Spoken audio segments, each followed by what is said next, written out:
دعا یقیناً یہ ایک بڑا کمال کا عمل ہے، بہت شاندار عبادت ہے۔ دعا کے بارے میں قرآن پاک کی آیات بھی ہیں، احادیث بھی ہیں۔ اللہ قرآن میں فرماتا ہے ادعونی استجب لکم، تم مجھ سے مانگو میں تمہیں عطا کروں گا۔ احادیث میں نبی پاک نے فرمایا الدعاء مخ العبادہ، دعا عبادت کا مغز ہے۔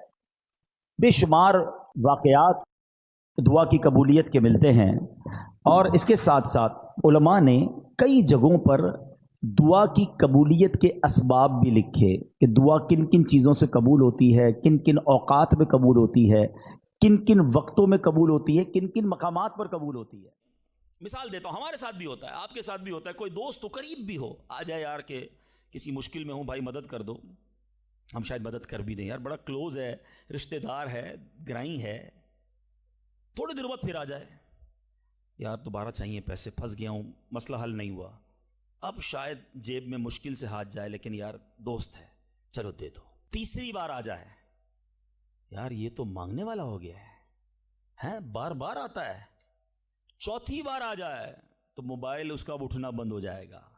پانچویں بار شاید ہم اس کا نمبر بھی بلاک کر دیں گے، چوکیدار کو بھی کہہ دیں گے اس کو قریب نہیں آنے دینا، یہ تو مانگنے والا ہو گیا ہے۔ یہ ہے دنیا۔ تم اپنے اچھے دوست، قریبی رشتہ دار سے 3-4 بار مانگ لو، وہ اب تم سے دور ہو جائے گا، تمہیں برا کہے گا۔ میرے رب کریم کی شان دیکھو، فرماتا ہے ادعونی استجب لکم، مجھ سے دعا مانگو میں تمہیں عطا فرماؤں گا۔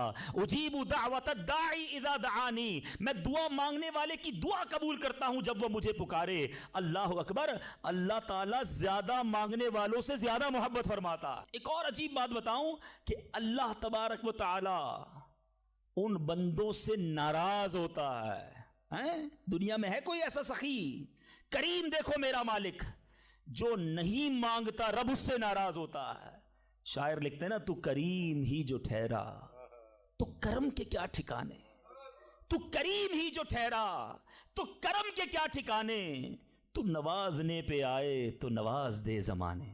میں نے آپ کو قرآن کی کچھ آیات کے ذریعے یہ احساس دلایا کہ دعا کی اہمیت کیا ہے۔ اب آؤ میں آپ کو آپ کے نبی علیہ الصلوۃ والسلام کی کچھ حدیثیں بتاتا ہوں، کس طرح انکریج کیا اللہ کے حبیب علیہ الصلوۃ والسلام نے، کیسی حوصلہ افزائی فرمائی ہے دعا کے بارے میں۔ اللہ کے حبیب علیہ الصلوۃ والسلام فرماتے ہیں اللہ تعالیٰ کے نزدیک کوئی چیز دعا سے بزرگ تر نہیں ہے۔ اللہ کے نزدیک سب سے بزرگ چیز وہ دعا ہے، اور دعا کو حدیث میں مخ العبادہ، عبادت کا مغز کہا گیا، ٹاپ آف دا لسٹ۔ جو عبادت ہے نا وہ دعا ہے، مگر آج دعا کی طرف توجہ ہی نہیں ہے۔ ہم تو سمجھتے ٹھیک ہے، مانگ لی، نہیں مانگی نہیں مانگی، ارے دعا نہ مانگنے والوں سے رب ناراض ہوتا ہے، اور جو جتنا مانگتا ہے رب اس سے اتنا خوش ہوتا ہے۔ میرے میٹھے اسلامی بھائیوں، اللہ فرماتا ہے، سنو حدیث قدسی ہے، اے فرزند آدم، تو جب تک مجھ سے دعا کرتا رہے اور میرا امیدوار رہے گا، میں تیرے گناہ کیسے ہی ہو معاف فرماتا رہوں گا، اور مجھے کچھ پرواہ نہیں ہے۔ اگر آپ بھی چاہتے ہیں نا آپ کی دعائیں قبول ہوں، کئی لوگ کہتے ہیں، ملتے بھی ہیں، حضرت دعا قبول نہیں ہوتی، کعبے کے سامنے بھی دعا کی ہم نے، مدینے میں بھی دعا کی، فلاں جگہ بھی دعا کرائی، دعا قبول نہیں ہوتی۔ چیک کیجئے روزی حلال ہے یا حرام ہے۔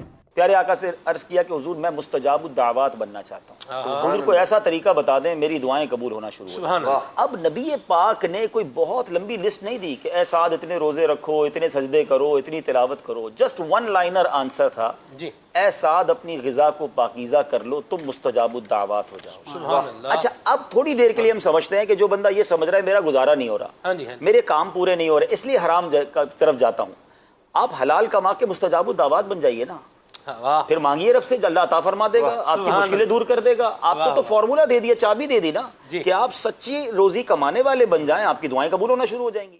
ایک بار حضرت موسیٰ کلیم اللہ علی نبینا علیہ الصلوۃ والسلام نے ایک شخص کو دیکھا، وہ رو رہا ہے، یا اللہ میری دعا قبول کر لے، یا اللہ، رو رہا ہے، گڑ گڑا رہا ہے۔ حضرت موسیٰ علیہ السلام نے اللہ کی بارگاہ میں عرض کی، آپ تو کلیم اللہ تھے نا، اب نے کہا یا اللہ یہ بندہ اتنا رو رہا ہے، تجھے اتنا دل سے پکار رہا ہے، اس کی دعا قبول فرما لے۔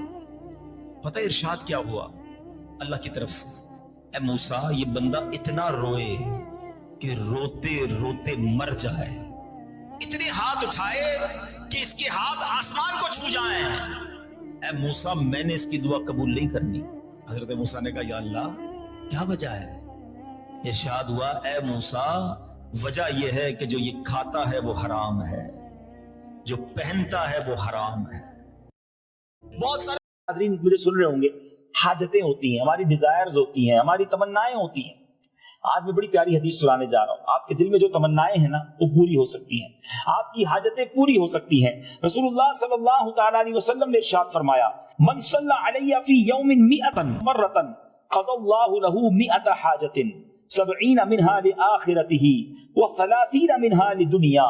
آقا فرماتے ہیں جس نے روزانہ مجھ پر 100 مرتبہ درود بھیجا، اللہ عز و جل اس کی 100 حاجات پوری فرمائے گا۔ 100 درود پاک 100 حاجتیں پوری ہوں گی، اور فرمایا ان میں 70 آخرت کی اور 30 دنیا کی حاجات ہوں گی۔ اے میرے میٹھے اسلامی بھائیوں ذرا غور کیجیے، 100 درود پاک پڑھ کر ہم 100 حاجتوں کو پورا کر سکتے ہیں انشاءاللہ۔ رب بڑا کریم ہے، آپ چاہتے ہیں آپ کی دعائیں قبول ہوں، آپ چاہتے ہیں آپ کی حاجتیں قبول ہوں، آسان ہو جائے۔ میں آپ کو حدیث سنا رہا ہوں، اور یہاں ایک اور بات بھی سیکھنے کو ملی کہ اصل حاجتیں، اصل مرادیں آخرت کی ہیں، اور رب کتنا کریم ہے کہ 70 آخرت کی حاجتوں کو پورا فرمائے گا اور 30 دنیا کی حاجات ہوں گی۔ سبحان اللہ۔ دعا اے ڈوبتوں کو بچانے والے، بے کسوں کی دستگیری کرنے والے، تیرے گناہ گار سیاہ کار بندے تیرے دربار میں آج حاضر ہیں۔ نہ جانے دنیا میں کہاں کہاں تیرے بندے تیری بندیاں دعا میں شامل ہوں گے۔ اے کریم ہم سب کی مغفرت فرما دے، ہمارے گناہوں کو معاف فرما دے، ہمارے صغیرہ گناہ بھی معاف کر دے، ہمارے کبیرہ گناہ بھی معاف کر دے، ہمارے چھپ کر کیے ہوئے گناہ بھی معاف فرما، ہمارے اعلانیہ گناہوں کو بھی معاف فرما دے۔ اے اللہ ہمیں اخلاص کی دولت عطا کر دے، عبادتوں اور نیکیوں میں ہمارا دل لگا دے، گناہوں بھری زندگی سے ہم سب کی جان چھڑا دے۔ اے رب کریم ہماری مشکلیں آسان کر دے، ہماری پریشانیاں دور کر دے۔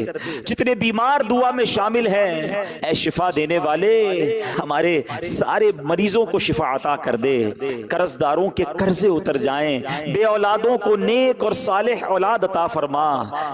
اے ڈوب کا مہینہ ہے، اے اللہ سب کے غموں کو خوشیوں میں بدل دے، پریشانیوں کو راحتوں میں بدل دے۔